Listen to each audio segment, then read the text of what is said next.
Topic is classification of material on the basis of their curve.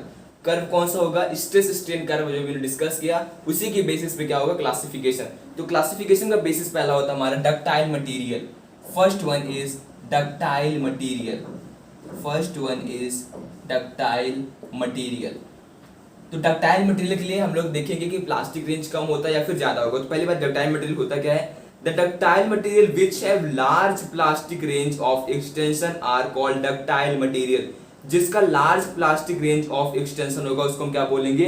Ductile material बोलेंगे। ठीक है, example के लिए क्या हो जाएगा? कॉपर, सिल्वर, एल्युमिनियम, आयरन, ये सब कैसे हो गए? इनका जो लेंथ होता है वो वेरिएट मतलब बढ़ता जाएगा। अच्छा, इनको अगर हम लोग बीट करेंगे, बीट करते हो क्या टूट जाएंगे? नहीं टूटेंगे, ये स्ट्रेस होते जाएंगे, इनका स्ट्रेन जो होगा वो बढ़ता चला जाएगा, मीन्स प्लास्टिक रेंज बढ़ता चला जाएगा। अगर हम बात करें कर्व की तो कैसा होगा डक्टाइल मटेरियल का? देखो, डक्टाइल मटेरियल में कुछ इस तरीके से बनेगा, मीन्स थोड़ी देर तक तो प्लास्टिक रेंज फॉलो ही होना है, बाकी ये पूरा स्टेज से चला जाएगा। ठीक है, मीन्स जिसका ये प्लास्टिक रेंज जो पॉइंट है ये बहुत ज्यादा होगा। These are called ductile material. Next we will discuss about brittle material. Second one is brittle. इससे एग्जांपल लिख लेते हैं, कॉपर, सिल्वर, आयरन, ये सब इसके एग्जांपल में आते हैं। ठीक है, next one is brittle material.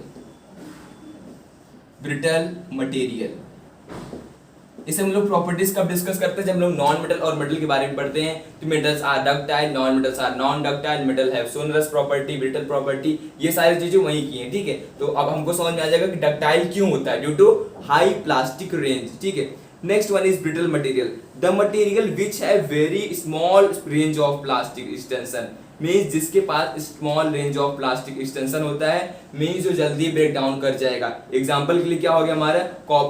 Iron हो गया, कास्ट आयरन, बेसिकली याद रखो कास्ट आयरन। आयरन तो इसमें आ गया एग्जांपल जो हम लोग यूज करते हैं। कास्ट आयरन जो होता है वो ब्रिटल मटेरियल का एग्जांपल है। ग्लास हो गया, सिरेमिक्स हो गया, ये सब इसके एग्जांपल में आएंगे। अगर बात करें इनका ग्राफ कैसे बनेगा, देखो ब्रिटल मटेरियल का graph,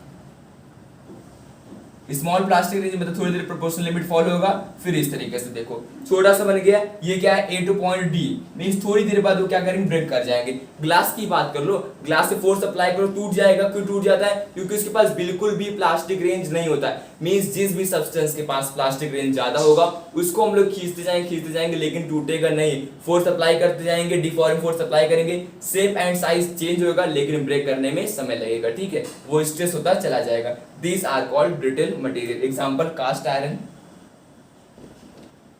iron, ceramics, glass. These are brittle material. Third property is malleability. Third property is malleability. Third one is malleability.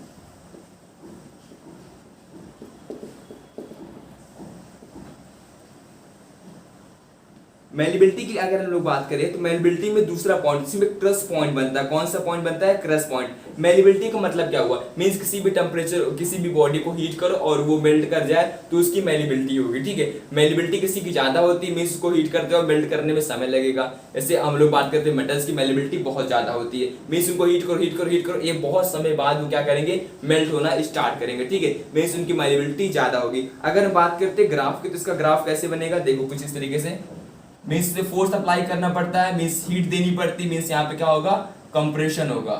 What is compression? Decrease in length, length में अगर चेंज हो रहा है तो वहां पे क्या होता है? Compressional stress. याद करो, हम इसके बारे में डिस्कस कर चुके हैं। नेक्स्ट यहाँ पे क्या होगा? हम उस पर फोर्स अप्लाई करेंगे। तो कुछ इसका ग्राफ क्या होगा? पहले प्रोपोर्शनल लिमिट फॉलो करेगा, देन उसके बाद क्रशिंग पॉइंट होगा, कुछ दूर तक इलास्टिक लिमिट फॉलो होगा, देन क्रशिंग पॉइंट। ठीक है, उसके बाद क्या हो जाएगा हमारा? ये हो जाएगा हमारा क्रशिंग पॉइंट, जहां स्मेल्टिंग स्टार्ट हो जाएगी। This is the crushing point. From here elastic limit is followed. This is elastic limit point. ठीक है, ये हो गया हमारा क्रशिंग पॉइंट और इलास्टिक लिमिट हो गया। एग्जांपल, गोल्ड, सिल्वर, लीड, इन सब की मेलिबिलिटी क्या होती है? बहुत ज्यादा होती है। ठीक है, next term is elastomer. Next fourth term is elastomer. Next term is elastomer. The material which can be stretched to the large value of strain are called elastomer. Means ऐसे मटेरियल जिनको हम लोग काफी दूर तक मतलब कि काफी लंबा स्ट्रेस और स्ट्रेन कर्व बना सकते हैं। मीन्स इस तरीके से कुछ कर्व बनाना है, मीन्स फॉलो करेगा ऐसे, स्ट्रेस स्ट्रेन कर्व बहुत ज्यादा होगा, स्ट्रेस और स्ट्रेन का कर्व बहुत ज्यादा होगा, ठीक है। The material which can be stressed to a large value of strain means strain और स्ट्रेन कर्व जो होगा वो बहुत ज्यादा होगा। इस मटेरियल क्या बोलते हैं, elastomer. Do elastomer follows Hooke's law, क्या इलास्टोमर्स हुक्स लॉ को फॉलो करते हैं? नहीं, वो हुक्स लॉ को फॉलो नहीं करते, तभी ये पॉसिबल होता है, क्योंकि अकॉर्डिंग टू हुक्स लॉ एक सर्टेन लिमिट तक ही, प्रोपोर्शनली लिमिट तक ही हुक्स लॉ फॉलो होता है, लेकिन इलास्टोमर में ऐसा कुछ भी नहीं होता है।